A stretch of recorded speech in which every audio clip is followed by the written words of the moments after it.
Itu masih berantakan itu. Oke, sebelumnya Assalamualaikum warahmatullahi wabarakatuh.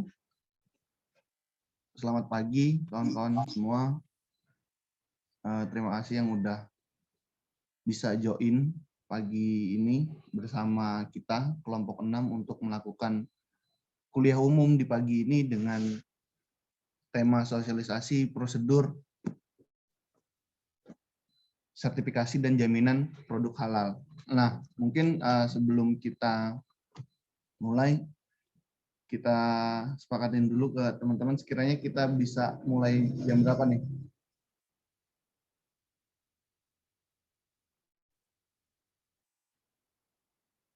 Kita nunggu ibu dosennya atau bagaimana teman-teman?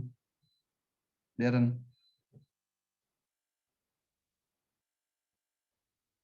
Boleh tunggu dosennya dulu sekitar 5 atau 10 menit lagi. Oke.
Oke, baik. Sebelumnya, Assalamualaikum warahmatullahi wabarakatuh. Berhubung Ibu dosen kita udah masuk ke dalam room Zoom pada pagi hari ini, mungkin acara akan kita mulai. Sebelumnya, Assalamualaikum warahmatullahi wabarakatuh. Selamat pagi. Perkenalkan, kita dari kelompok 6, ya.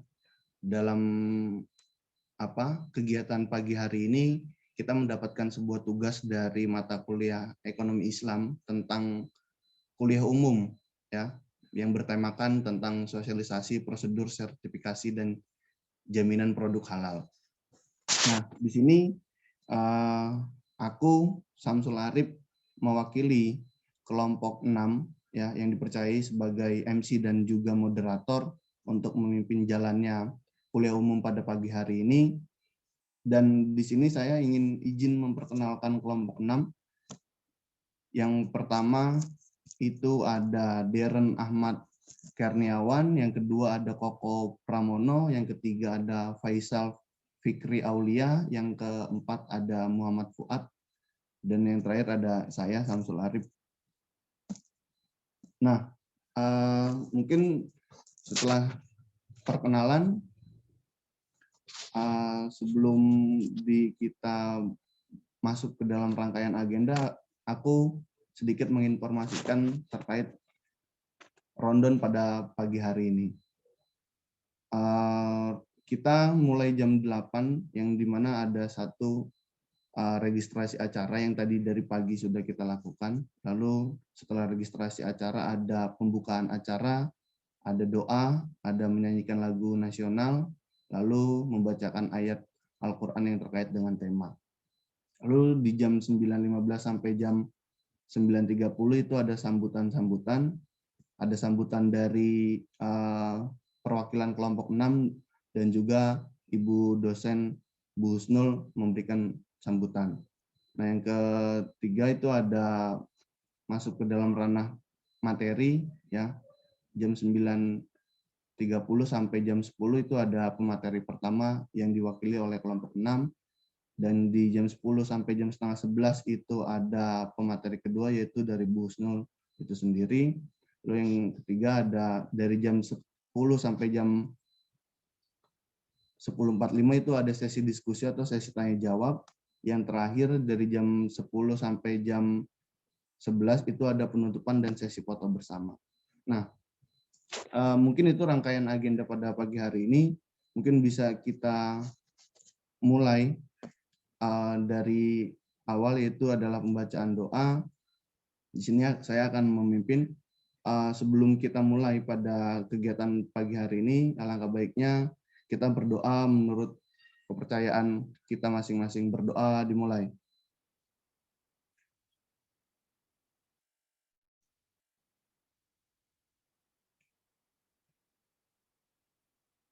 Berdoa selesai. Acara selanjutnya kita menyanyikan lagu Indonesia Raya.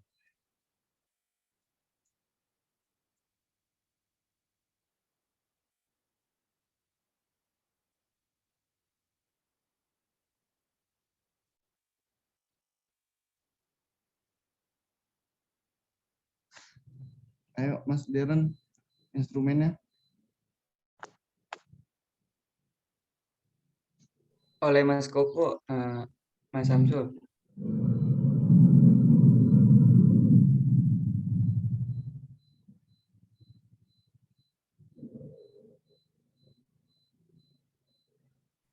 Maaf, itu suaranya suara instrumennya lagi ada kendala, jadi tidak bisa diputar. Mohon maaf. Oke, kita lanjut berarti ya. Lalu membacakan ayat suci Al-Quran yang bersangkut paut dengan tema. Dipersilahkan. Baik, terima kasih Saudara Samsul. Assalamualaikum warahmatullahi wabarakatuh. Saya akan membacakan ayat suci Al-Quran yang berkaitan dengan terkait tema pada hari ini. A'udzu billahi minasyaitonir rajim. Bismillahirrahmanirrahim. Ya ayyuhan nasu kulu mimma fil ardi halalan thayyiba wala tattabi'u khutuwati syaitan innahu lakum aduwwum mubin. Shadaqallahul azim. Artinya, wahai manusia, makanlah dari makanan yang halal dan baik yang terdapat di bumi, dan janganlah kamu mengikuti langkah-langkah setan. Sungguh, setan itu musuh yang nyata bagimu. Terima kasih. Wassalamualaikum warahmatullahi wabarakatuh.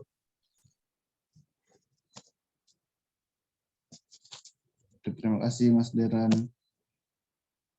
Nah, acara selanjutnya kita akan masuk ke dalam sebuah pembahasan yang dimana bersangkut paut dengan tema pada pagi hari ini, yaitu tentang materi sosialisasi prosedur sertifikasi dan jaminan produk halal. Nah, mungkin sebelum masuk ke dalam pemateri, ya, aku sebagai moderator izin memberikan sedikit prolog, ya, yang sudah aku baca, aku riset di artikel-artikel. Secara historis, produk sertifikasi tentang jaminan produk halal ini di Indonesia khususnya itu sudah ada sejak tahun 1976, yang dimana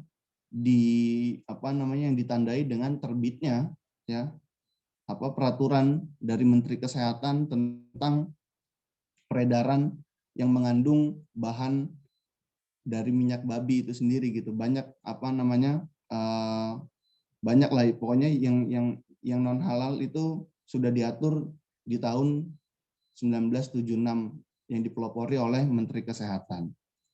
Nah, beranjak ke tahun berikutnya yang dimana pada awal tahun 1987 hingga 1988, ya, para akademisi, para kaum intelektual itu melakukan sebuah riset, ya, mengenai makanan dan minuman yang dimana terindikasi atau diduga mengandung bahan-bahan yang non halal gitu.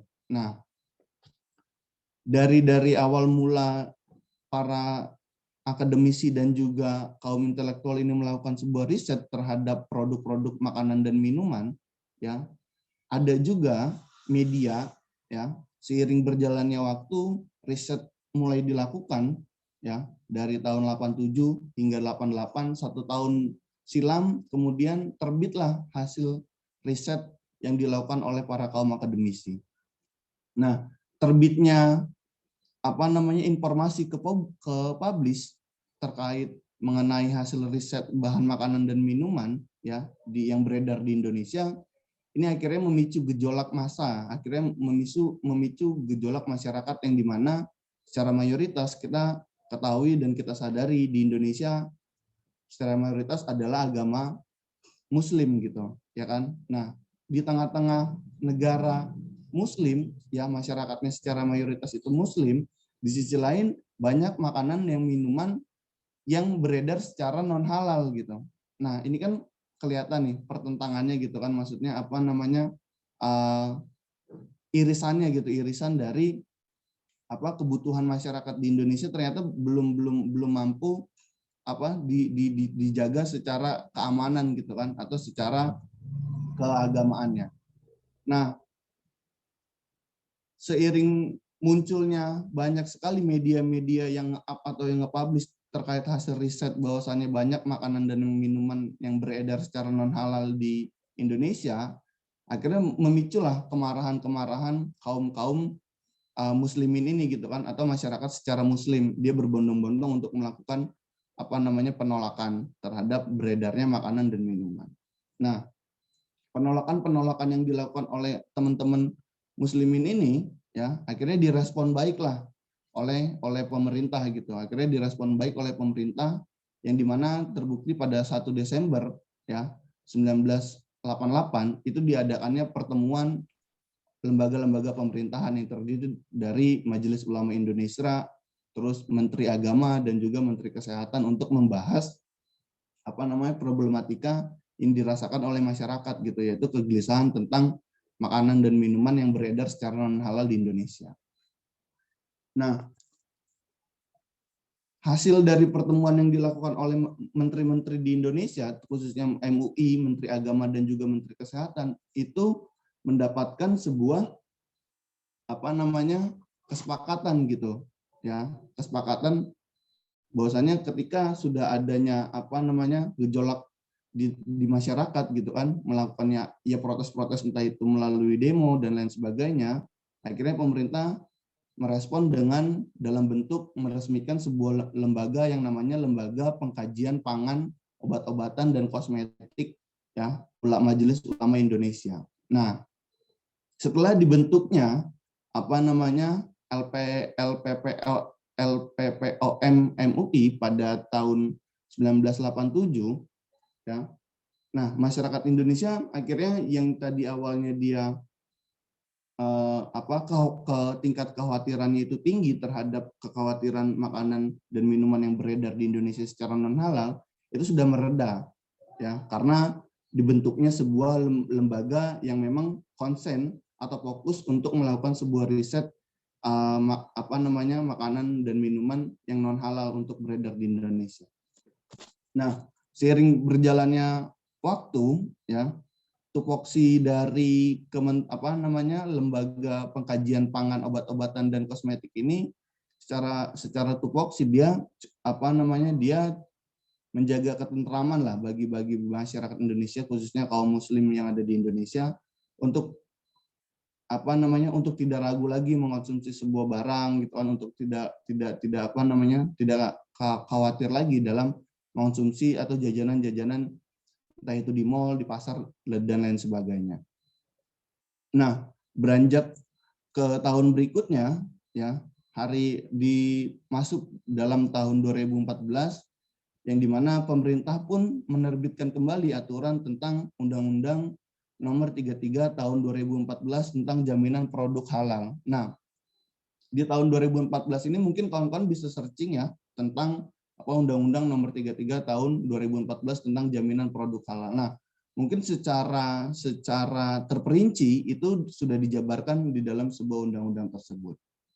Nah, itu sedikit prolog dari saya, selaku moderator, sedikit memberikan gambaran lah kepada teman-teman audiens tentang pengetahuan yang sudah saya baca mengenai tentang historis sejarah produk sertifikasi jaminan halal di Indonesia.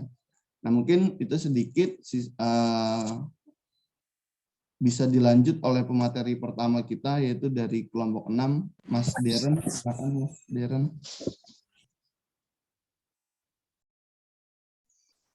Itu maaf, sambutan dulu dari kelompok kita yang akan diwakili oleh Saudara Muhammad Fuad. Kelewat ya? Oke. Maaf guys. Silakan Mas Fuad memberikan sambutan. Baik, terima kasih Mas Samsul. Ya, Assalamualaikum warahmatullahi wabarakatuh. Bersyukur kepada Allah Subhanahu wa taala dengan ucapan alhamdulillah, bersalawat kepada baginda Nabi besar Muhammad dengan ucapan Allahumma sholli ala sayyidina Muhammad wa ala alihi sayyidina Muhammad. Yang terhormat dan sama-sama kita hormati pembina serta dosen Universitas 45 Bekasi, Ibu Dr. Husnul Khotimah, SESI, yang kita hormati pemateri kita hari ini, serta para peserta webinar yang berbahagia. Terima kasih pertama yang saya sampaikan kepada segenap anggota kelompok 6 yang telah melaksanakan acara webinar ini. Terima kasih kepada Ibu Dr. Husnul Khotimah, SESI, yang telah mendukung acara ini. Tidak lupa juga saya ucapkan terima kasih kepada para peserta webinar yang telah menyempatkan waktunya untuk mengikuti acara webinar ini. Produk halal merupakan kewajiban umat Islam khususnya di Indonesia ini kini cenderung memilih produk-produk yang telah jelas kehalalannya ya, yaitu dengan memilih produk berlogo halal. Logo halal suatu produk diperoleh setelah produsen menjalani proses sertifikasi halal itu sendiri. Nah, untuk acara webinar ini dilaksanakan tujuannya apa sih? Selain untuk memenuhi tugas mata kuliah ekonomi Islam, acara webinar ini juga bertujuan untuk mensosialisasikan kepada masyarakat tentang prosedur sertifikasi dan jaminan suatu produk halal itu sendiri. Hadirin yang berbahagia, mungkin untuk sambutan ini tidak usah terlalu panjang lebar karena untuk mempersingkat waktu juga. Kurang lebihnya saya memohon maaf mewakili kelompok 6 atas segala kekurangannya. Wassalamualaikum warahmatullahi wabarakatuh.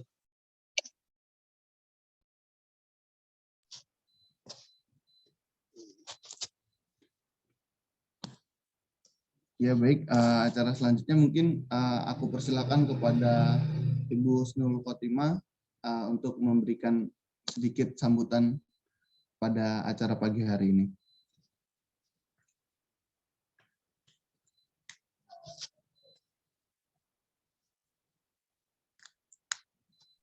Bentar ya, saya ganti ini dulu virtual background-nya.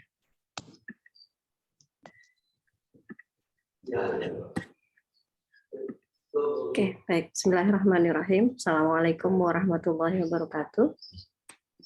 Waalaikumsalam warahmatullahi wabarakatuh. Alhamdulillahirrahmanirrahim. Wassalatu wassalamu ala asrafil anbiya wal mursalin.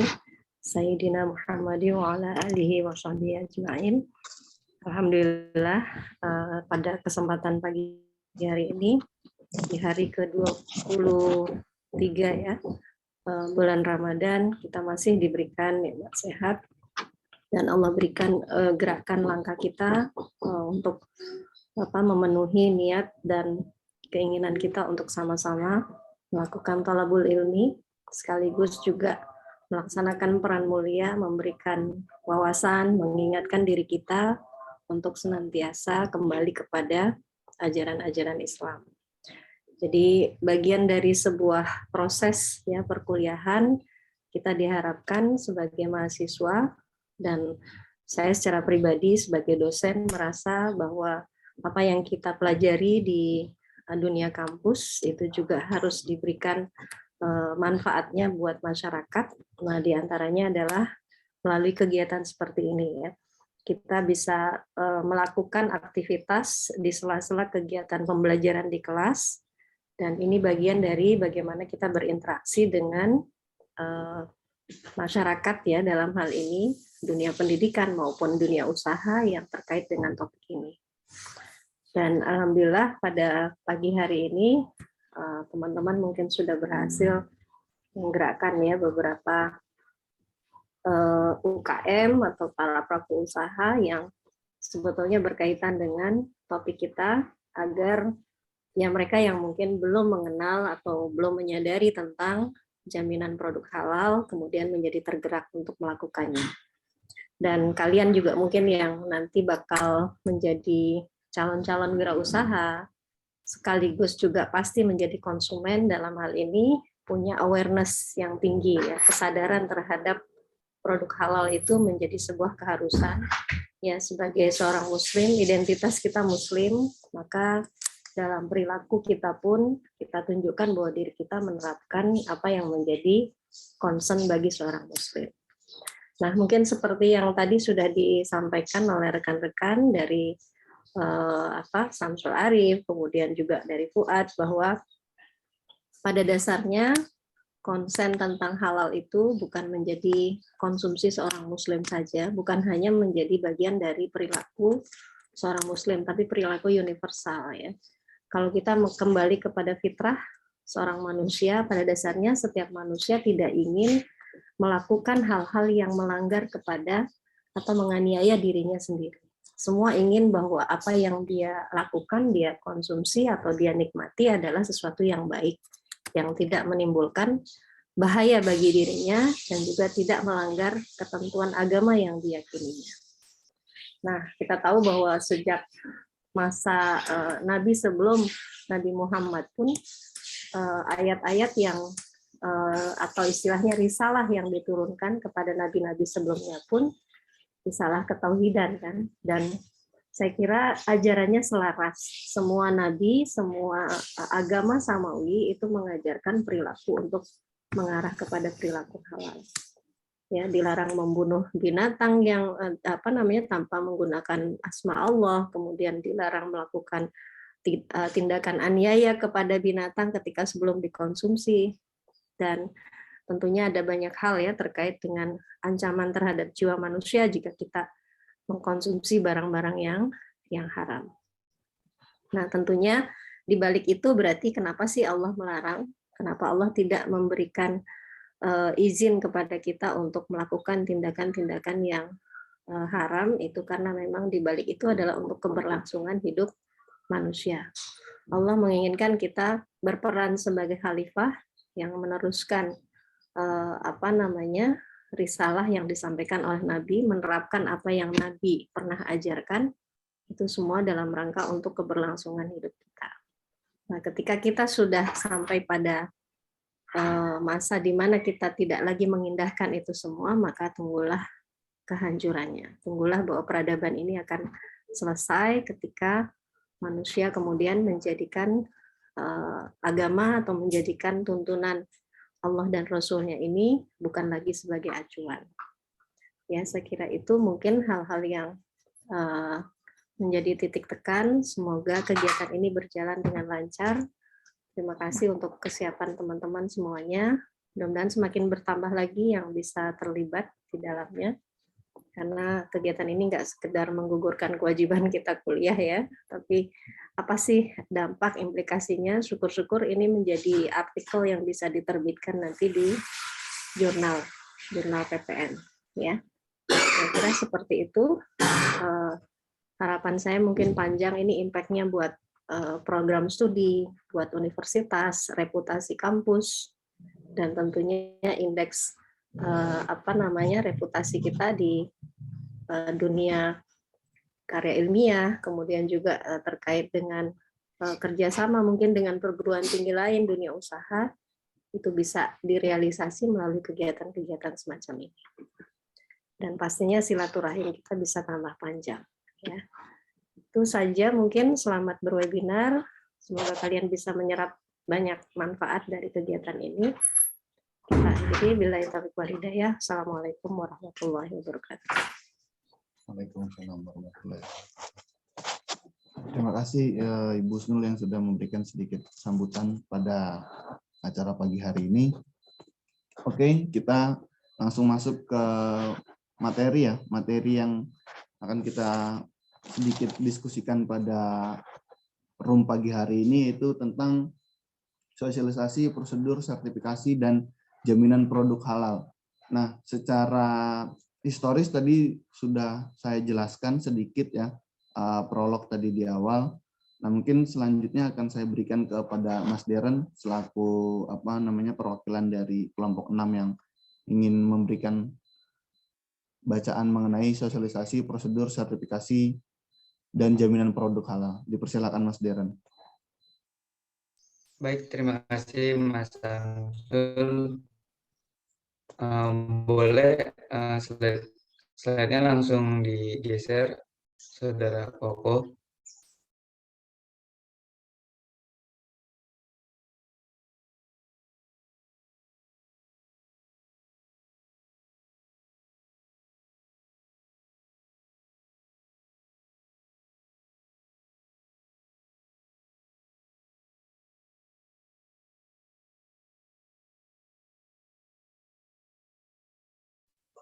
Baik, langsung saja kita ke latar belakang.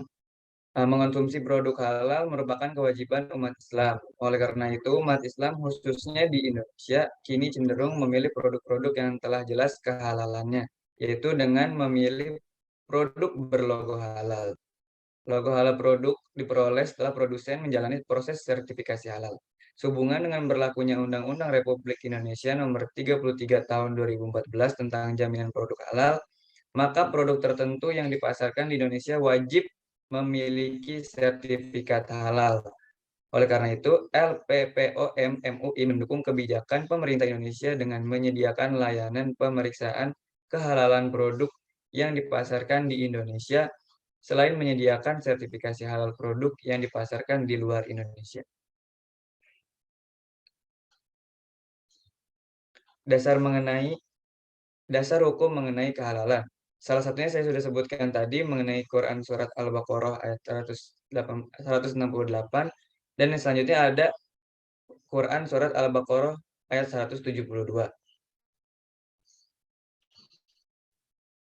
Yang artinya, ya selanjutnya, dan juga ada hadis yang berkaitan dengan kehalalan, yaitu apa yang dihalalkan oleh Allah dalam kitabnya adalah halal, dan apa yang diharamkan Allah di dalam kitabnya adalah haram. Dan apa yang didiamkan atau tidak diterangkan, maka barang itu termasuk yang dimaafkan.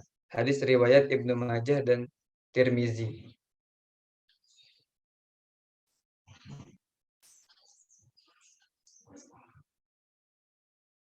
Pengertian halal dan sertifikasi halal.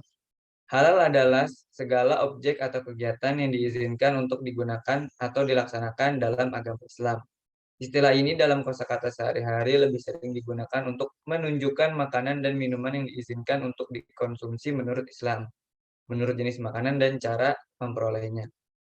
Sedangkan untuk sertifikat halal adalah fatwa tertulis Majelis Ulama Indonesia yang menyatakan kehalalan suatu produk sesuai dengan syariat Islam.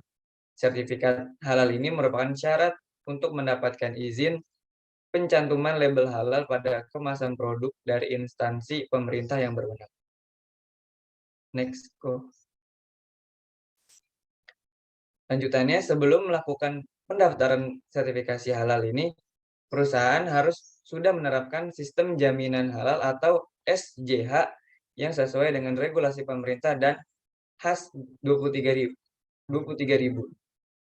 Untuk penerapan SJH yang sesuai, perusahaan perlu memahami terlebih dahulu kriteria SJH yang dipersyaratkan dalam HAS 23.000 ini.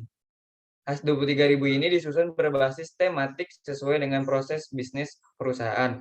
LPPOM MUI menyediakan buku HAS 23.000 ini tematik untuk perusahaan yang ingin memahami lebih dalam tentang persyaratan sistem jaminan halal. Pengertian dari HAS 23.000 ini. HAS 23.000 ini merupakan persyaratan sertifikasi halal yang ditetapkan oleh LPPOM MUI guna sertifikasi halal suatu produk. Persyaratan tersebut berisi kriteria sistem jaminan halal atau SJH dan persyaratan lain, seperti kebijakan dan prosedur sertifikasi halal. Terdapat 11 kriteria SJH yang dicakup dalam HAS 23.000 ini. Seluruh kriteria tersebut wajib dipenuhi oleh perusahaan yang ingin memperoleh sertifikat halal untuk produk.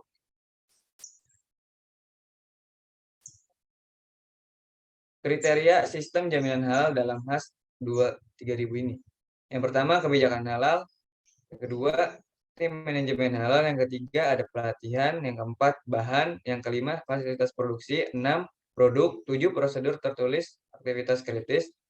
8, kemampuan telusur. 9, penanganan produk yang tidak memenuhi kriteria. 10, audit internal.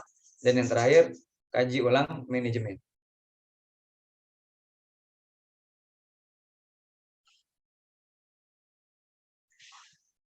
Regulasi halal di Indonesia. Yang pertama ada Undang-Undang Nomor 33 Tahun 2014 tentang Jaminan Produk Halal. Selanjutnya Peraturan Pemerintah Nomor 31 Tahun 2019 tentang Peraturan Pelaksanaan Undang-Undang Nomor 33 Tahun 2014 atau UU JPH. Selanjutnya Peraturan Menteri Agama Nomor 26 Tahun 2019 tentang Penyelenggaraan Jaminan Produk Halal. Selanjutnya Keputusan Menteri Agama atau KMA Nomor 982 Tahun 2019 tentang Layanan Sertifikasi Halal. Dan yang terakhir ada Peraturan Pemerintah Nomor 39 Tahun 2021 tentang penyelenggaraan bidang jaminan produk halal.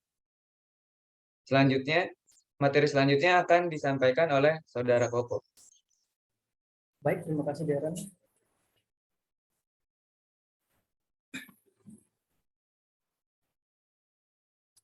Selanjutnya saya akan menjelaskan sertifikat atau keterangan halal MUI.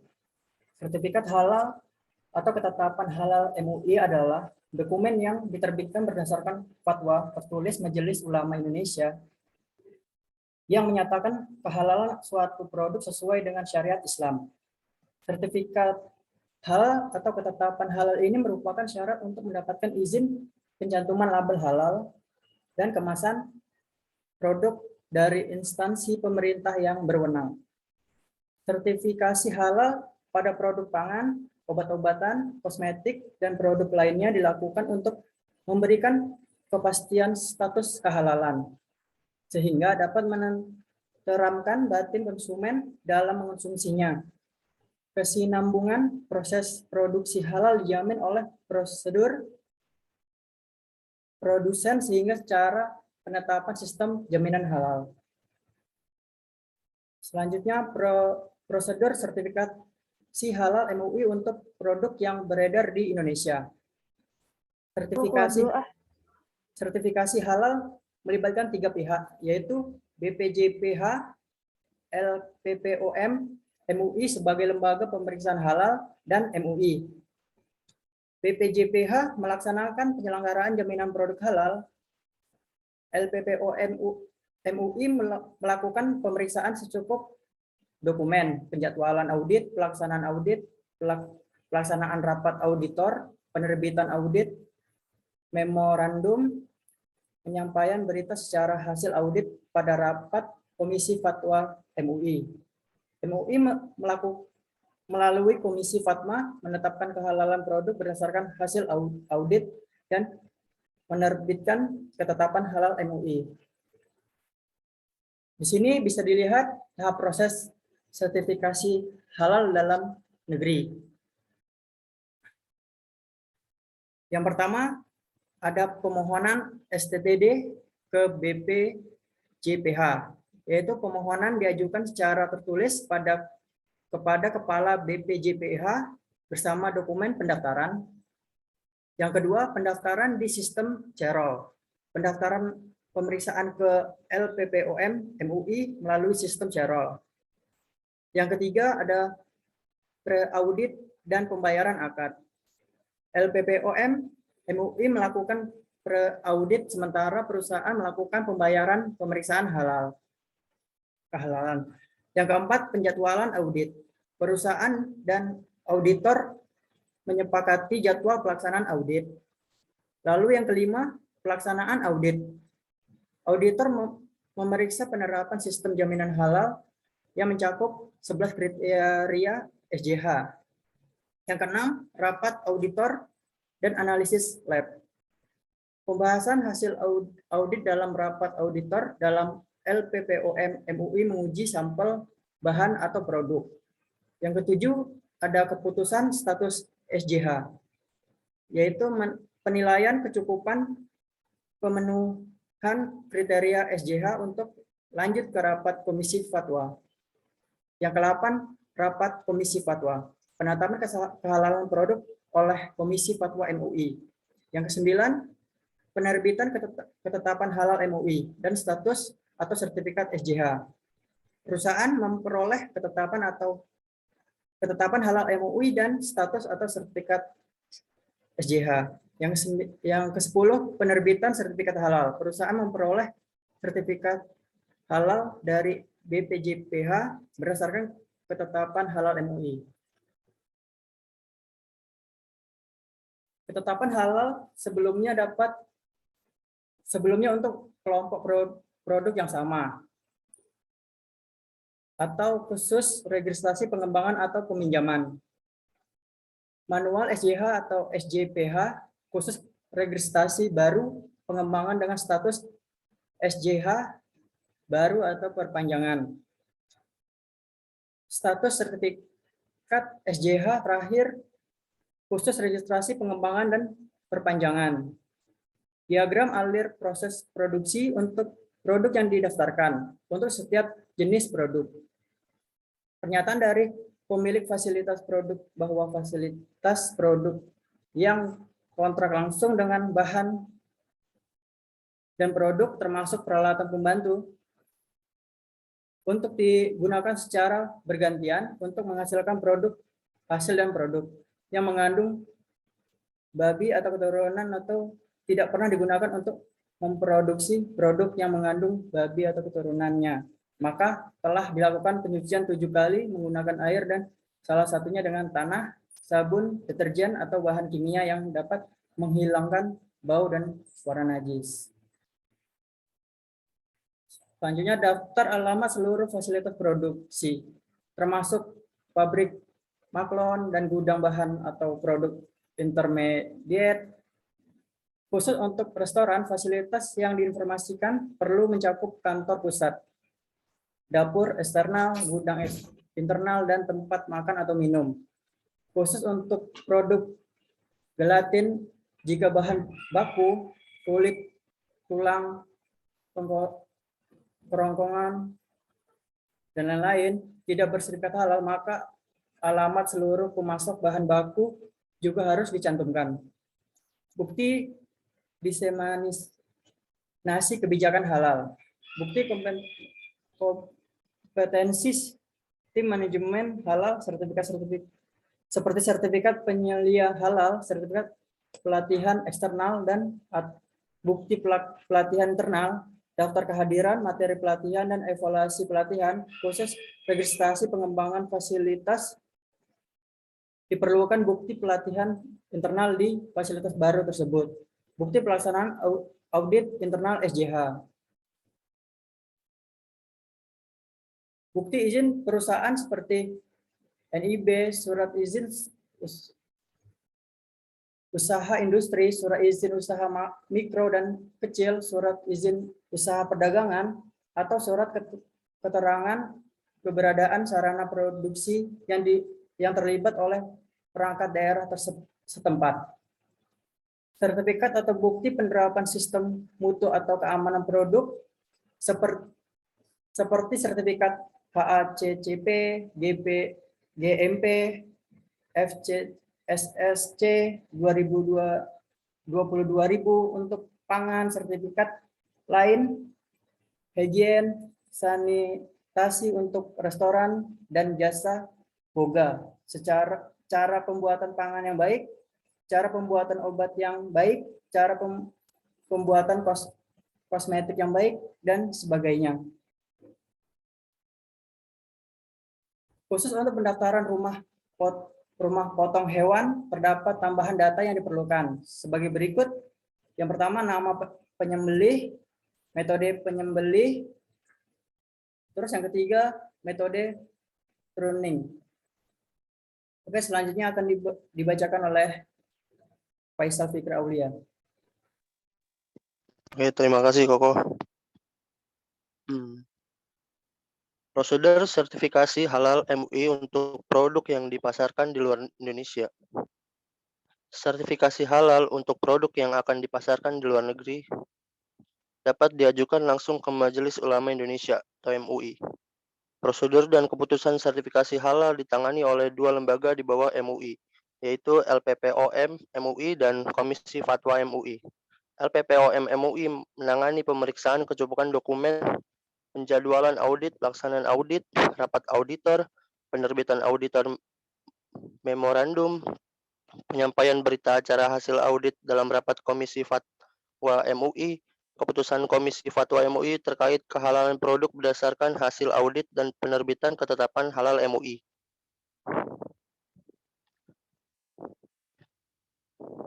Next, Ko. Ini tahapan proses sertifikasi halal di luar negeri. Yang pertama, pendaftaran di sistem Serol. Yang kedua, pre-audit dan pembayaran akad.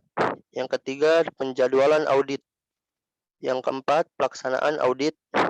Yang kelima, rapat auditor dan analisis lab. Yang keenam, keputusan status SJH. Yang ketujuh, rapat komisi fatwa. Yang kedelapan, penerbitan ketetapan halal MUI dan status atau sertifikat SJH. Next, Ko.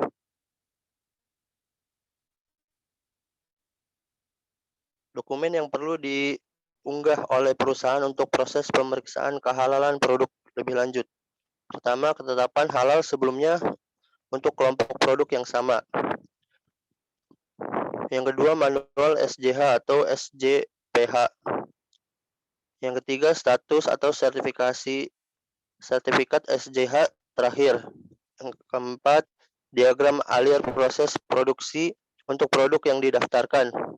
Kelima, pernyataan dari pemilik fasilitas produksi bahwa fasilitas produksi yang kontak langsung dengan bahan dan produk tidak digunakan secara bergantian untuk menghasilkan produk halal dan produk yang mengandung babi atau turunannya, atau jika pernah digunakan untuk produksi produk yang mengandung babi dan turunannya, maka telah dilakukan pencucian 7 kali menggunakan air dan salah satunya dengan tanah, sabun, deterjen, atau bahan kimia yang dapat menghilangkan bau dan warna najis. Next, kok. Dokumen yang perlu diunggah oleh perusahaan untuk proses pemeriksaan kehalalan produk lebih lanjut. Daftar alamat seluruh fasilitas produksi termasuk pabrik, maklon, dan gudang bahan atau produk intermediate. Khusus untuk restoran, fasilitas yang diinformasikan perlu mencakup kantor pusat, dapur eksternal, gudang eksternal, dan tempat makan atau minum. Khusus untuk produk gelatin, jika bahan baku dari kulit, tulang, kerongkongan, bone chips, dan atau osein tidak bersertifikat halal, maka alamat seluruh pemasok bahan baku juga harus dicantumkan. Kedua, bukti diseminasi kebijakan halal. Ketiga, bukti pelatihan internal SJH. Keempat, bukti pelaksanaan audit internal SJH.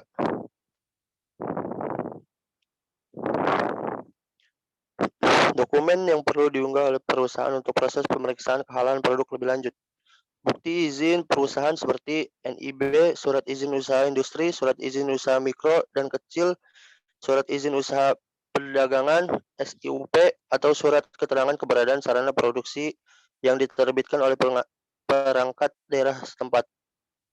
Kedua, sertifikat atau bukti penerapan sistem mutu atau keamanan produk.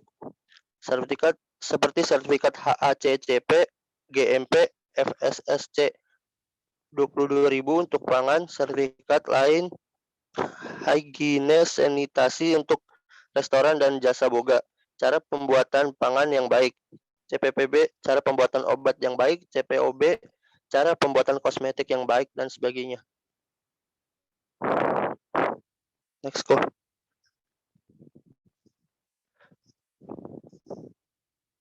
Dokumen yang perlu diunggah oleh perusahaan untuk proses pemeriksaan kehalalan produk lebih lanjut. 1. Rangkuman deskripsi singkat implementasi program persyaratan dasar PRP, tabel CCP, atau diagram alir dasar untuk registrasi produk yang akan diekspor ke Uni Emirat Arab untuk produk makanan yang diklaim sebagai produk halal dan akan dipasarkan ke Uni Emirat Arab atau negara lain membutuhkannya. Khusus untuk pendaftaran rumah potong hewan, terdapat tambahan data yang diperlukan sebagai berikut. Yang pertama, nama penyembelih. Kedua, metode penyembelih atau manual atau mekanik. 3, metode stunning. Tidak ada stunning dan stunning mekanik atau elektrik. Contoh logo halal Indonesia.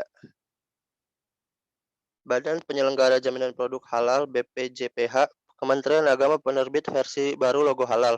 Logo halal tersebut akan menggantikan label halal yang dikeluarkan Majelis Ulama Indonesia atau MUI. Menteri Agama Menak Yakut Colin Khomas mengatakan penetapan label tersebut merupakan amanat dan dari Undang-Undang 1945, khususnya Pasal 37 Undang-Undang Nomor 33 Tahun 2014 tentang jaminan produk halal. Ini perbedaan logo baru dan logo lama. Contoh sertifikasi halal. Berikut merupakan contoh dari sertifikasi halal yang dimiliki oleh salah satu restoran di Indonesia.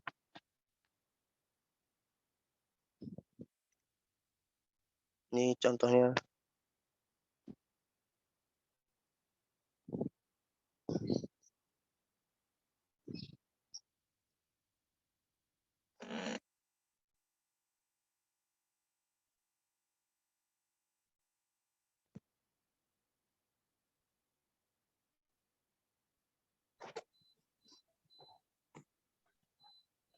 Oke, baik.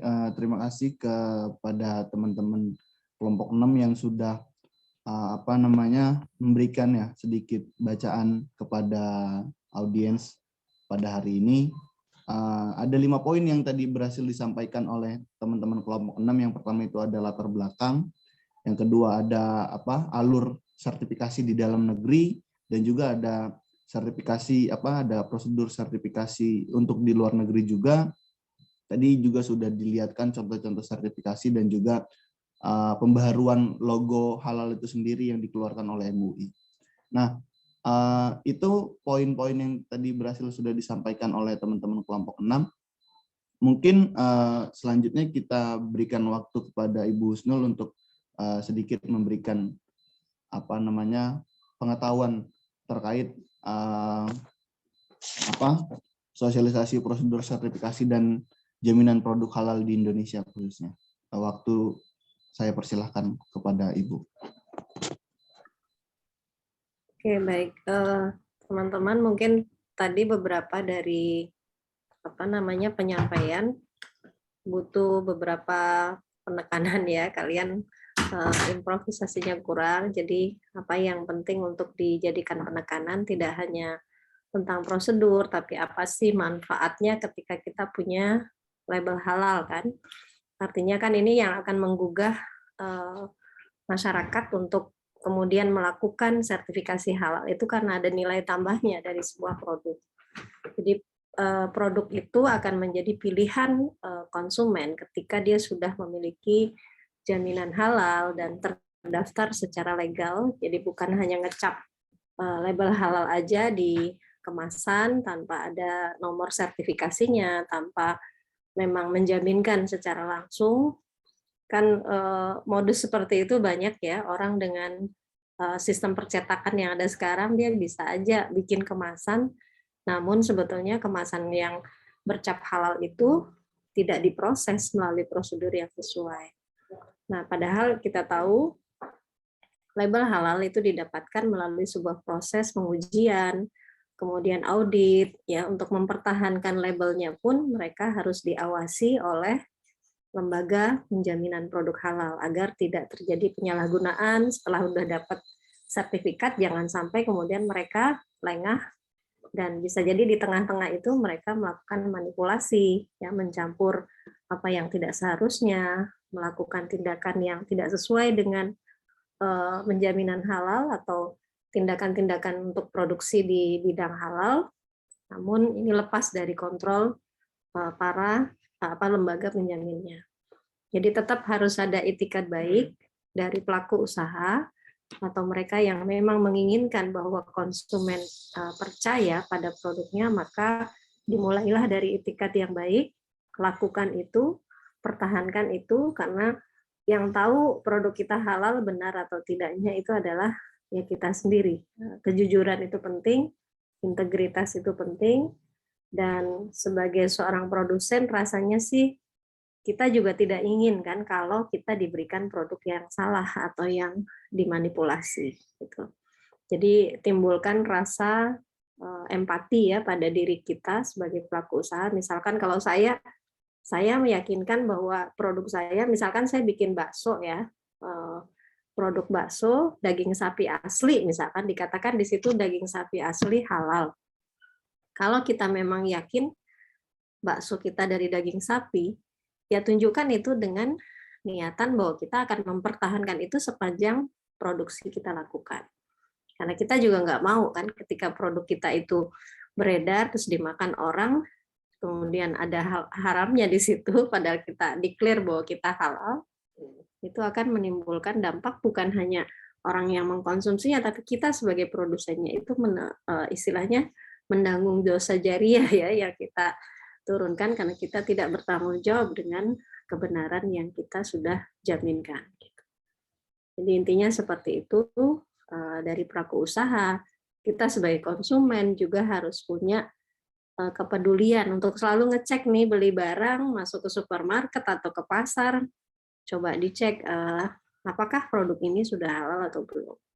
Saya kira pendidikan ini juga harus sudah dimulai sejak dini ya, sejak usia pendidikan anak usia dini, guru-gurunya, ya teacher-teachernya itu biasanya sudah mulai mengenalkan produk halal, kandungannya dan sebagainya, bahkan diajak ke supermarket atau toko terdekat untuk bisa diberikan wawasan, sehingga mereka akan bisa memilih, oh ini yang halal, ini yang bisa dibeli, yang itu tidak. Ya, kira-kira seperti itu kesadaran dan pentingnya perilaku jujur untuk bisa tetap mempertahankan halal lifestyle, ya, kehidupan gaya hidup halal di Indonesia. Saya kira itu untuk tambahannya. Silakan dilanjutkan diskusinya. Oke, baik, terima kasih Bu. Ya, cukup menarik memang membahas tentang sosialisasi prosedur sertifikasi dan jaminan produk halal di Indonesia, karena aku melihat ada dua subjek, yaitu ada konsumen dan juga produsen gitu kan, yang dimana kita melihat salah satu objek barang yaitu produk barang atau jasa itu sendiri. Nah, bagaimana sih kita bisa mengetahui bahwasanya suatu barang, ya, baik itu makanan, minuman atau apapun itu dijamin kehalalannya gitu kan? Ya, mungkin kita selaku konsumen kita bisa meng-cross check, ya, bagaimana komposisi dari bahan-bahan tersebut gitu kan, atau tadi kita ke kafe-kafe atau ke coffee shop, mungkin kita bisa melihat sebetulnya apa aja sih menu-menu yang disajikan itu mengandung atau tidaknya, kan itu mungkin bisa kita tanyakan ke customer dan lain sebagainya. Itu kalau kita melihat di sisi konsumennya. Nah, kalau tadi kita melihat di sisi produsennya, yaitu tadi gitu kan, jika memang balik lagi sih, kalau saya melihatnya untuk di sisi produsen, balik lagi bagaimana si produsen ini menjunjung tinggi nilai-nilai kejujuran gitu di dalam sebuah produksi atau perusahaannya itu sendiri, guna bisa mempercayai masyarakat yang secara mayoritas itu adalah masyarakat secara Muslim. Mungkin itu bisa diterima lebih baik jika kejujuran itu betul-betul dilakukan, dan tahap-tahap untuk bisa memproduksi secara massal itu juga dilakukan oleh si produsen tersebut. Salah satunya adalah tahap untuk bagaimana si produsen ini mendapatkan sertifikasi halal dari MUI itu sendiri gitu kan. Nah, itu kalau tadi kita melihat kedua sisi dari konsumen dan juga produsen. Nah, terus gimana sih kita gitu kan selaku pemuda mahasiswa atau mahasiswi melakukan sebuah sosialisasi ini kepada rekan-rekan rekan-rekan sebaya gitu kan, rekan-rekan tongkrongannya, rekan-rekan rekan-rekan di tetangga rumahnya, walaupun maupun juga di grup-grup WhatsApp-nya gitu. Bagaimana sih kita melakukan sebuah tahapan sosialisasi ke teman-teman yang lain agar semuanya juga mengetahui nih kan, gitu, agar kita juga berkonsumen menjadi konsumen itu supaya lebih bijak itu bagaimana sih. Nah, mungkin poin-poin yang tadi sudah disampaikan oleh kelompok 6 itu bisa menjadi referensi rujukan agar bisa digunakan gitu ketika kita memilih barang atau membeli sebuah barang. Nah, mungkin itu sedikit yang ini ya aku sampaikan. Nah, kurang lebihnya mungkin dari kelompok 6 nih, teman-teman kelompok 6, sekiranya ada yang perlu ditambahkan lagi nggak materi? Ada Mas Deren, Mas Koko, Faisal, sebelum kita masuk ke sesi diskusi bersama teman-teman forum.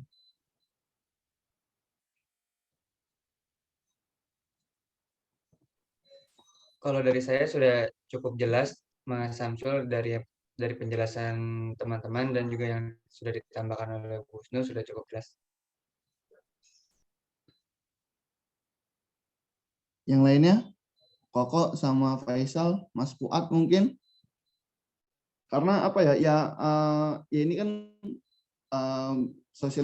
bentuk sosialisasi kita ya, sebetulnya sih lebih asik itu ketika kita melakukan sebuah sosialisasi itu secara offline sih, agar lebih enak gitu kita ketemunya kan, dan memberikan sebuah penjabarannya. Dan membedah sebuah kasus atau kasusistik yang terjadi hari ini juga lebih enak gitu kan, karena ya sampai hari ini aja di Indonesia itu masih banyak temuan-temuan yang dilakukan oleh para akademisi bahwasanya sebuah produk makanan dan minuman itu masih mengandung bahan-bahan yang non halal. Itu masih banyak. Kayak kemarin-kemarin mungkin teman-teman pernah melihat makanan coklat ya, yang dimana itu mengandung minyak babi gitu kan. Nah itu kan sampai hari ini juga masih berkembang gitu kan, terkait produk-produk yang non halal yang secara mayoritas itu dikonsumsi oleh berbagai background agama gitu kan. Toh juga dijualnya di pasarnya sama kok, di pasarannya sama, di minimarket juga ada produk-produk itu. Gimana Mas Fuad, ada ini enggak tambahan mungkin materi terkait sosialisasi prosedur sertifikasi dan jaminan produk halal ini? Kalau dari saya sih sudah cukup, Mas Samsul. Oke, kalau memang sudah cukup enggak untuk penyampaian materinya, mungkin kita masuk ke tahapan selanjutnya, yaitu tahapan sesi diskusi. Nah, di sesi diskusi ini sih aku harap kita semua bisa memberikan, tidak hanya bertanya, namun kita di sini juga berhak untuk memberikan pandangan, pengetahuan dan juga wawasan gitu. Mungkin di sesi diskusi ini kita semua bisa memberikan pandangan lah, tidak hanya bertanya. Aku persilakan kepada forum untuk diaktifkan suaranya yang ingin bertanya.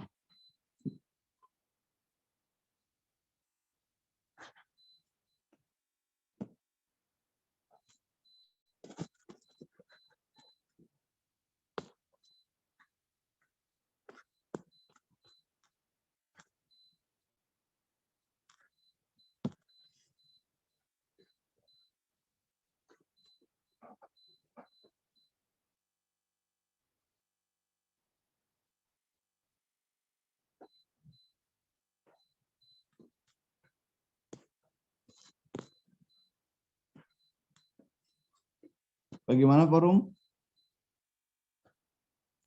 Ada satu itu Mas Samsul di chat, mungkin dia malu lewat pakai menggunakan suara langsung. Saya ingin Dimsum Graha. Oke, silahkan Mas Dimsum Graha untuk diaktifkan suaranya.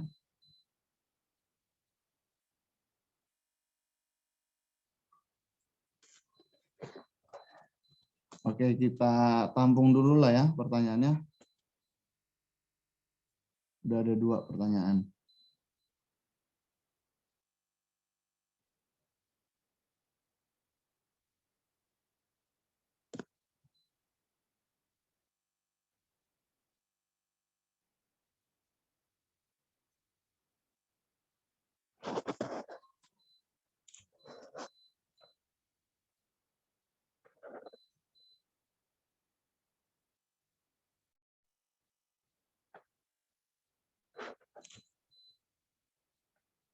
Oke, udah ada 2 pertanyaan. 3. Siap. Oke, kita tunggu sampai jam 9:10 lah ya. Kita buka sesi pertanyaannya. Karena aktif juga nih, teman-teman.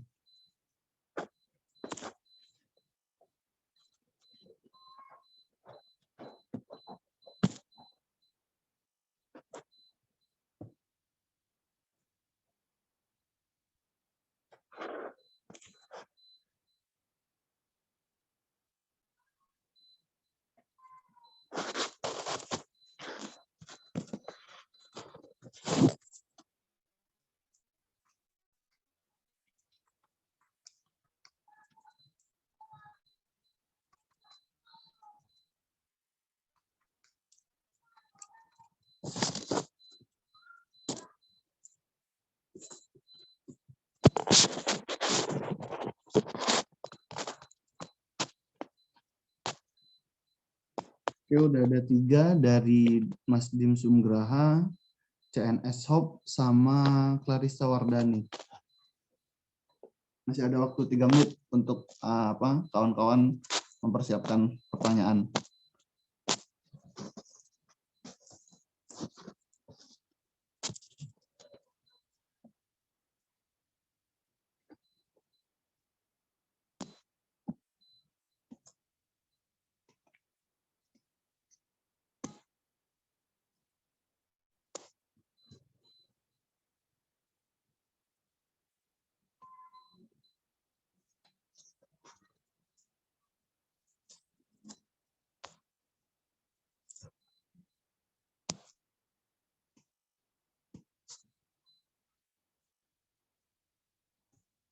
Ini untuk teman-teman yang bertanya, memang lebih nyaman di kolom chat ya, atau nggak mau bersuara?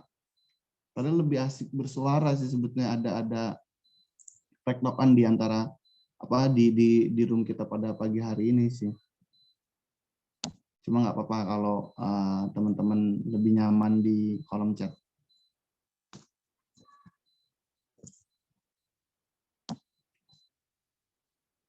Oke, mungkin ada 3 nih pertanyaan buat kita.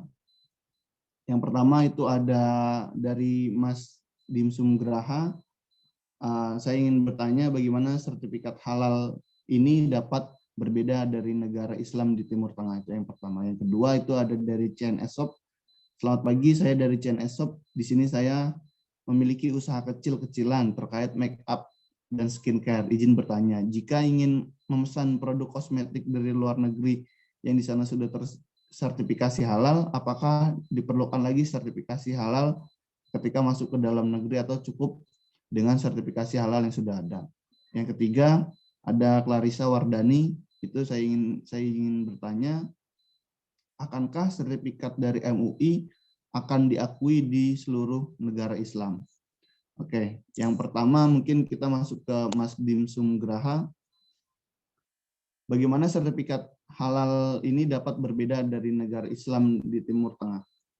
Nah, mungkin kalau aku menjawabnya, kenapa berbeda? Karena ya setiap negara itu memiliki proseduralnya masing-masing gitu kan. Walaupun memang patokannya sama, yaitu adalah Al-Quran ya.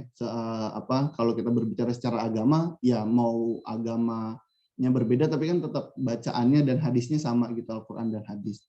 Nah, kenapa bisa berbeda? Ya balik lagi gitu kan, setiap negara itu memiliki peraturannya masing-masing, setiap negara itu memiliki prosedurnya masing-masing, dan kondisi sosialnya juga masing-masing gitu kan. Dalam arti masing-masing ini bukan dalam arti masing-masing nggak berkomunikasi, nggak. Ya mungkin pertemuan-pertemuan di tingkatan internasional khususnya negara Islam untuk ngebahas sertifikasi mungkin ada ya, tapi aku belum sampai ke sana lah bacaanku. Namun yang coba ingin aku jelaskan ya, sederhananya setiap negara itu memiliki regulasi yang berbeda, kondisi masyarakat sosial yang berbeda, dan juga pengelolaan tata negara yang berbeda juga gitu kan. Nah, dari 3 unsur itu mungkin akan menciptakan sebuah prosedural yang berbeda sih menurut saya. Begitu Mas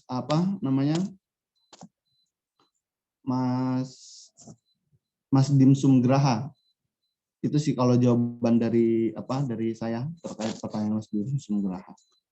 Mungkin bisa dilanjut ke pertanyaan CNSOP. Silahkan teman-teman kelompok 6 yang ingin menjawabnya.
Maaf Saya sebelum akan menjawab pertanyaan. silakan dulu, Bu. silakan Darren kalau mau jawab ya nggak apa-apa. Ya, baik, terima kasih, Kak. Nah, saya akan menjawab pertanyaan dari CNS Shop ya, terkait bagaimana jika kita memesan produk kosmetik dari luar negeri yang di sana sudah tersertifikasi halal. Apakah diperlukan lagi sertifikasi halal ketika masuk ke dalam negeri atau cukup dengan sertifikasi halal yang sudah ada? Baik, menurut saya jika sudah masuk ke dalam negeri, misalnya dimasuk ke Indonesia, itu harus menyesuaikan kembali dengan regulasi yang ada. Tentunya yang sesuai dengan fatwa MUI. Jadi walaupun produk tersebut sudah tersertifikasi halal di negara lain, produk tersebut harus mendapatkan sertifikasi halal lagi di Indonesia. Mungkin kurang lebih seperti itu, atau bisa ditambahkan dengan yang lain, dengan teman-teman yang lain.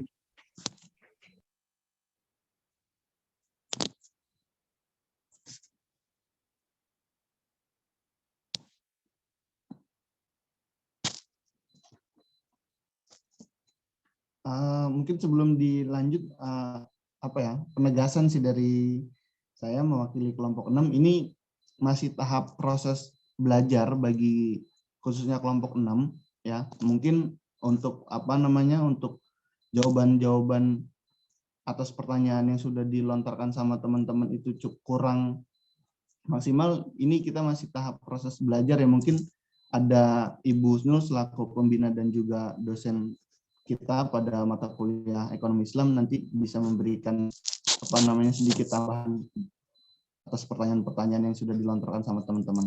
Terima kasih. Bisa dilanjut Mas Koko. Ya baik. Saya akan menjawab pertanyaannya Mbak Clarissa ya, Clarissa Wardani. Tadi pertanyaannya, akankah sertifikat dari MUI akan diakui seluruh negara Islam? Kalau dari pandangan saya sih tidak dapat memastikan ya, karena tergantung pada setiap negara itu sendiri. Namun LPPOM MUI itu dia memiliki sertifikat untuk memiliki mitra untuk sertifikat halal untuk beberapa negara, yang dimana sertifikat halal tersebut diakui oleh Badan Sertifikat Halal hanya untuk produk yang dikeluarkan di negara yang memiliki badan sertifikasi halal, kecuali untuk produk yang dihasilkan di Eropa dapat menggunakan sertifikat halal oleh badan sertifikat halal pada yang ada di Eropa. Gitu sih kalau pandangan saya. Kalau kurang jelas mohon tambahkan ya. Sekian.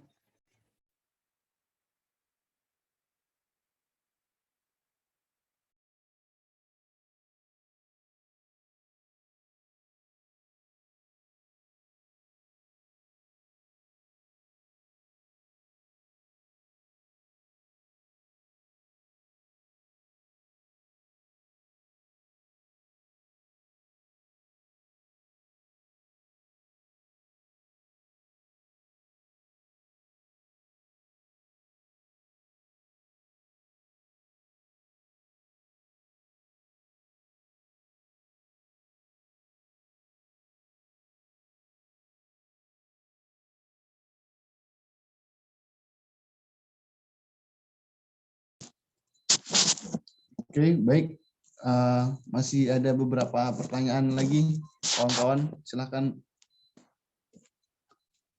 Dari Mas Dandi nih, apakah sertifikat halal dibutuhkan semua kosmetik yang akan didistribusikan di Indonesia?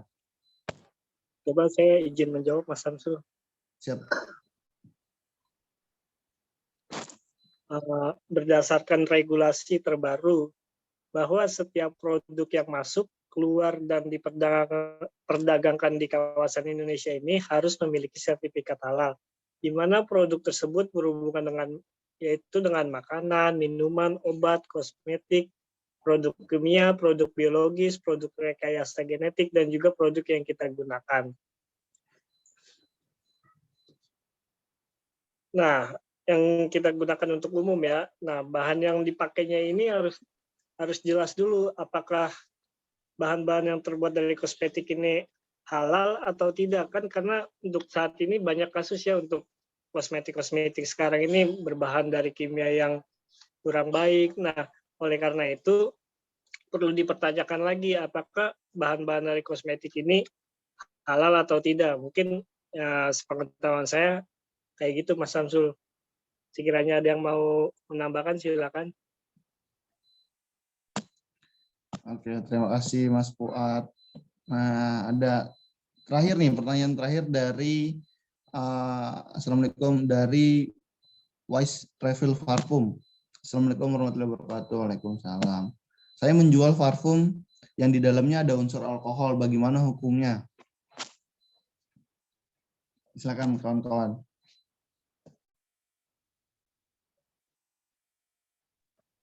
Izin menjawab, Bang Samsul. Ya. Hukumnya ya, hukumnya mubah. Jadi tidak apa-apa baik dipakai dalam kehidupan sehari-hari maupun dipakai dalam hal beribadah. Jadi ya ada unsur alkoholnya yang nggak apa-apa buat dipakai. Ya, jawaban saya segitu sih. Kurang lebihnya mau ditambahin. Itu dilansir dari siapa tadi jawaban barusan, Mas Faisal? Iya, Bang Samsul. Ya, terkait jawaban tadi apa? Tadi kan jawaban dari Mas Faisal kan mubah ya. Mubah dalam artian itu boleh digunakan dalam aktivitas sehari-hari maupun aktivitas beribadah. Nah, Iya. maksudku itu dilansir dari artikel apa atau dari website atau itu menurut pandangan dari Mas Faisal aja? Oh, ini dari Jurnal Fatwa Hukum sih. Oke. Baik. Oke, mungkin udah kejawab ya teman-teman yang sudah bertanya. Ada 1, 2, 3, 4, ada 5 pertanyaan yang sudah berhasil kita jawab. Nah, mungkin aku ingin memberikan kepada Ibu Husnul lagi terkait 5 pertanyaan yang sudah dilontarkan sama teman-teman. Mungkin Ibu ada sedikit tambahan, Bu. Saya persilakan waktunya, Bu. Oke, baik. Terima kasih partisipasi audiens yang ada yang menjajaki pemahaman ya tentang seberapa jauh kita udah paham tentang halal, produk halal, dan ada yang berkeinginan juga mengetahui bagaimana sih kalau produk yang masuk ke Indonesia, kemudian juga bagaimana logo ya. Kalau saya bicara ya masalah logo itu memang menimbulkan multi persepsi ya ketika kita bicara tentang perubahan desain dari logo halal di Indonesia terutama. Nah, ini memang debatable, jadi banyak orang yang kemudian berpersepsi aspek keindonesiaan yang dimasukkan kepada logo halal itu bisa mengandung kontroversi karena bukan masalah Indonesianya, tapi masalah persepsi tentang menginterpretasikan tulisan yang semacam lambang wayang ya, yang seolah-olah membuat tulisannya jadi beda ketika dibaca ya, bisa orang yang ini rasanya sulit gitu untuk membaca karena gaya khotnya itu aneh kan gitu loh. Bukan khot yang memang sudah pada pakemnya, tapi karena memaksakan dengan gaya keindonesiaan, menggunakan logo wayang yang dipaksakan pada khotnya, kemudian menyebabkan logonya menjadi aneh gitu. Kalau saya sih setuju dengan model logo halal yang lama saja, itu sudah sangat familiar. Logo itu menjadikan kita kemudian lebih mudah kan untuk mengidentifikasi bagaimana produk ini sudah halal atau belum ya dari logonya dan dari tulisannya yang sudah dikenal dan sudah familiar di mata masyarakat, itu jauh lebih membuat masyarakat lebih mudah ya. Kalau kita ingin sesuatu yang lebih kreatif, batasan kreatif itu yang nanti akan menyusahkan masyarakat, yang membuat masyarakat jadi jadi bingung kan, ranahnya itu bukan pada kondisi itu yang dibutuhkan. Yang terpenting adalah logo itu bisa menimbulkan kepercayaan juga ya kan pada konsumen. Kreativitas menggunakan logo halal itu kita bisa kreativitaskan ketika kesadaran pada halal mungkin sudah sangat tinggi misalkan. Mungkin kapan kalau kita sudah pada tahapan ingin punya model logo halal yang berbeda gitu, ketika masyarakat sudah sadar halalnya udah tinggi. Jadi dia nggak perlu membaca lagi bolak-balik ini apa sih tulisan ini gitu kan. Kadang kita tidak semua bisa bahasa Arab kan, bisa membaca bahasa Arab dengan baik, itu yang terpenting. Jadi berdirilah di posisi di mana kita sebagai orang awam, jadi sebagai pemerintah yang mewacanakan itu atau lembaga apapun yang saat ini mungkin dikatakan berperan menginisiasi logo itu, saya harapkan punya perspektif dari sisi seorang yang awam gitu ya, memahami tulisan itu juga penting untuk dijadikan sebagai tolak ukur masyarakat akan memiliki kemampuan dan juga pemahaman dalam membaca tulisan ataukah tidak. Itu yang terpenting. Jadi esensinya saya lebih melihat yang terpenting adalah bagaimana kita menjaga kehalalan. Logo itu adalah memang simbol, tapi justru di dalam simbol itu bagaimana kita mempertanggungjawabkannya. Itulah yang terpenting. Oke, kemudian masalah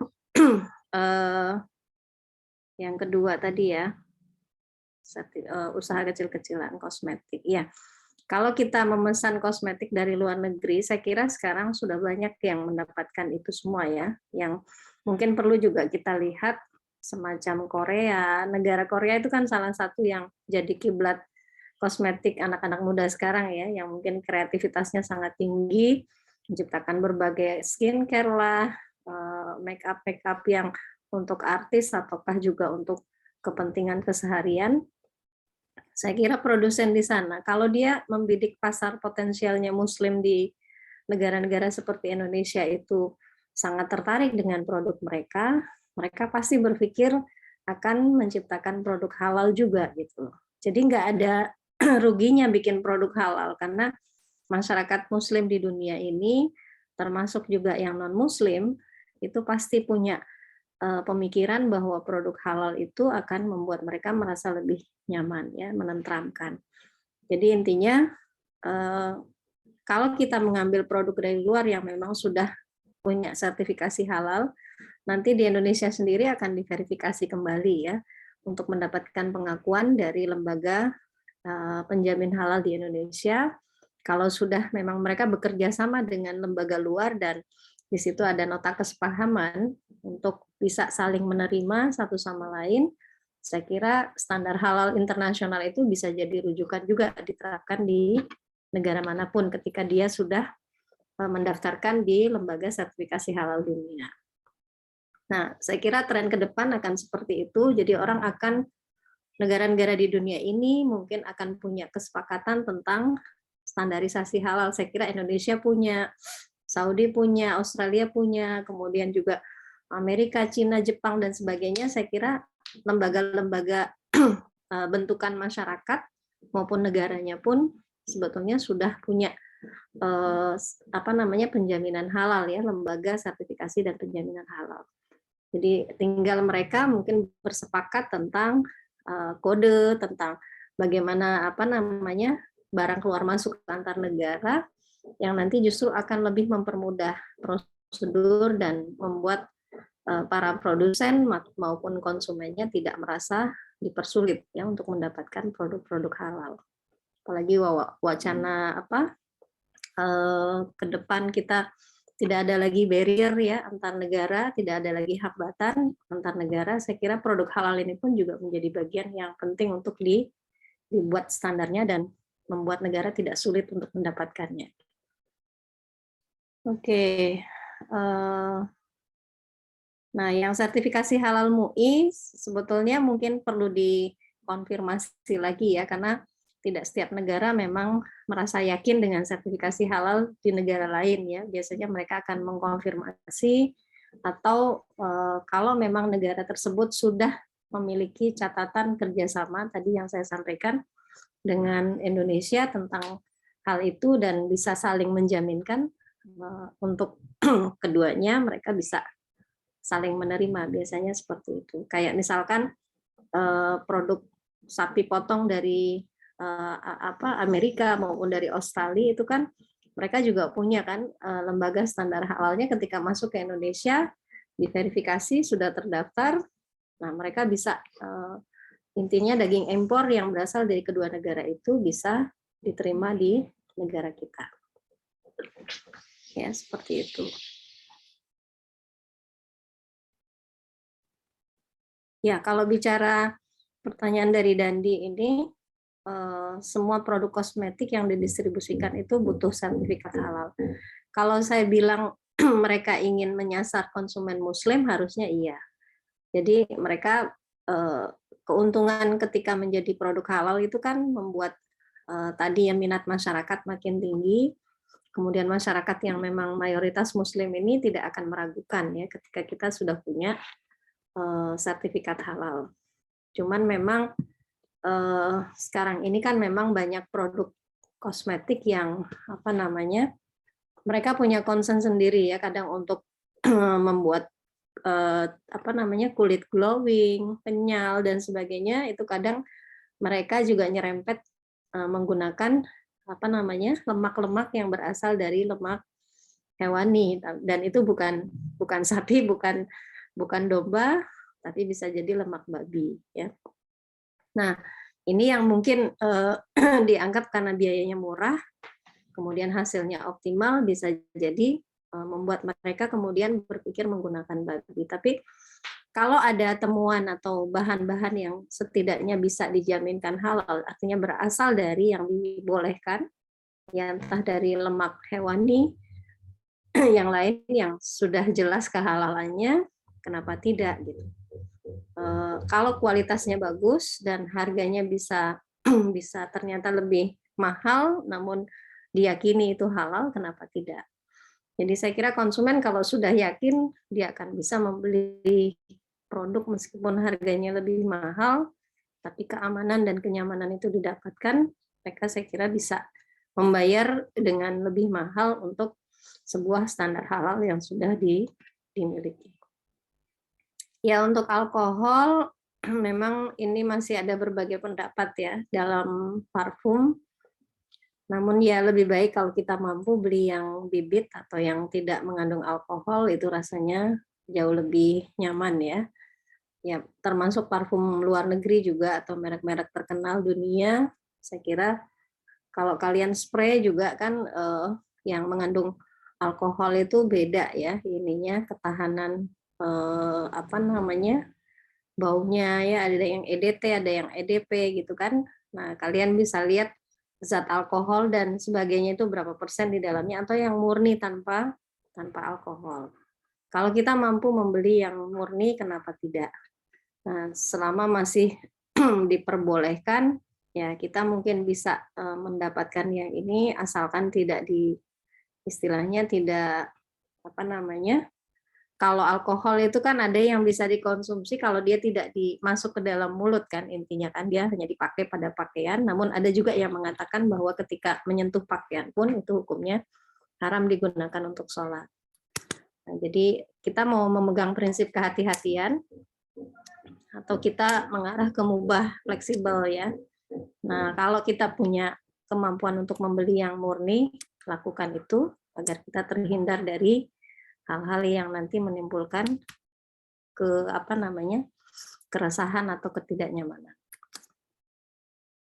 Saya kira itu ya teman-teman sekalian, beberapa hal yang perlu menjadi catatan. Mudah-mudahan kita semakin peduli dan intinya banyak orang yang kemudian kembali sadar kepada produk halal dan menjadikan halal lifestyle, gaya hidup halal sebagai bagian dari kehidupan kita sehari-hari.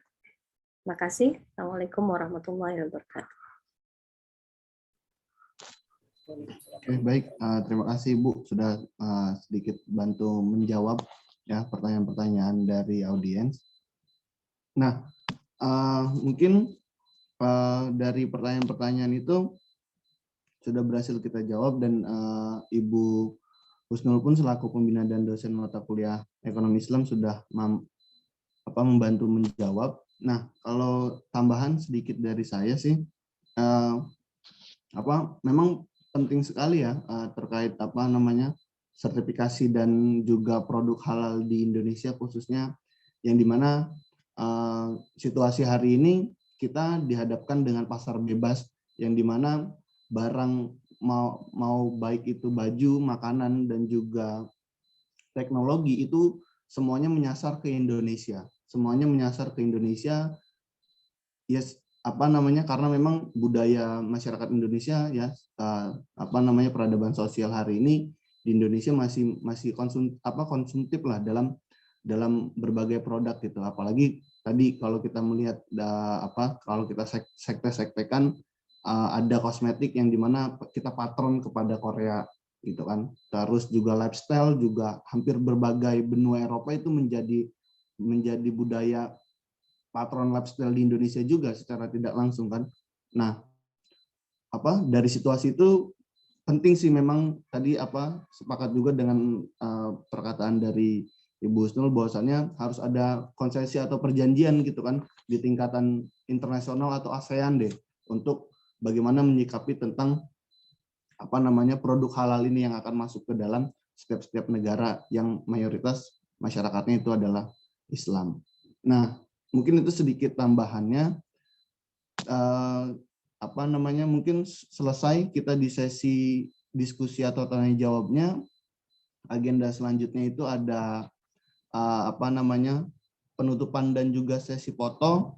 Mungkin sebelum kita masuk ke dalam penutupan, aku mengajak kepada kawan-kawan untuk on cam agar kita dokumentasikan kegiatan pada pagi hari ini. Aku persilahkan kepada audiens untuk on cam terlebih dahulu. Mas Koko, gimana, udah siap Mas Koko untuk di screenshot? Sudah siap, sudah siap. Oke.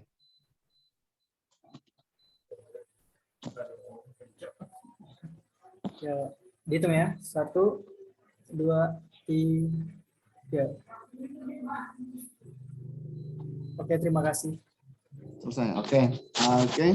Acara selanjutnya itu mungkin sebelum kita tutup, aku ingin mengucapkan terima kasih kepada Ibu Husnul yang sudah bisa mengikuti agenda pagi hari ini dan juga memberikan sedikit pengetahuannya kepada kita semua di forum pagi hari ini. Kesimpulan dari agenda pagi hari ini dari saya, kita selaku pemuda khususnya mahasiswa ya bertugas penuh untuk bagaimana bisa mensosialisasikan atau melakukan penyadaran ya kepada masyarakat di sekitar kita gitu, khususnya masyarakat yang terjangkau lah, baik itu secara offline maupun secara media. Hari ini kita pemuda dan mahasiswa memiliki juga media juga, kita memiliki media masing-masing kan yang beribu-ribu followersnya. Nah, kalau itu bisa kita manfaatkan untuk melakukan sebuah penyadaran kepada masyarakat secara luas umumnya, itu secara tidak langsung kita membantu juga gitu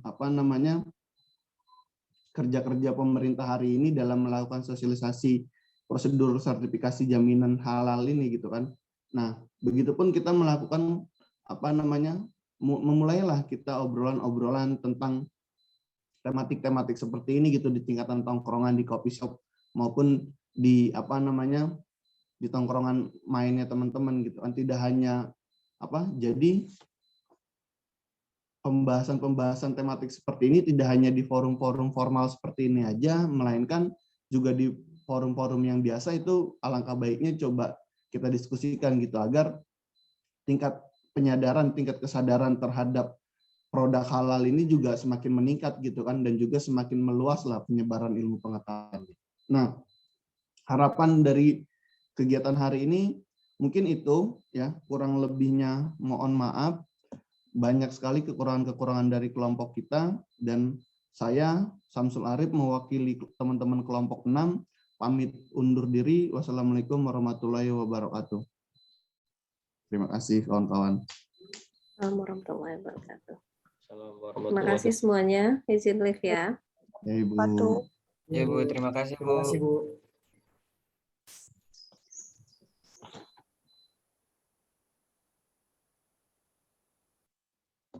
Stop Di Mantap. di ini aja di lab apa? Lab al. Nah, ini Faisal. tahu kok ini recordnya. Simpen dulu. Siap. Save dulu, ini penting banget. Oke, gua matiin Jangan ya. ntar lu kok recordnya. Mati Udah belum? sih. Mana? Stop. Stop.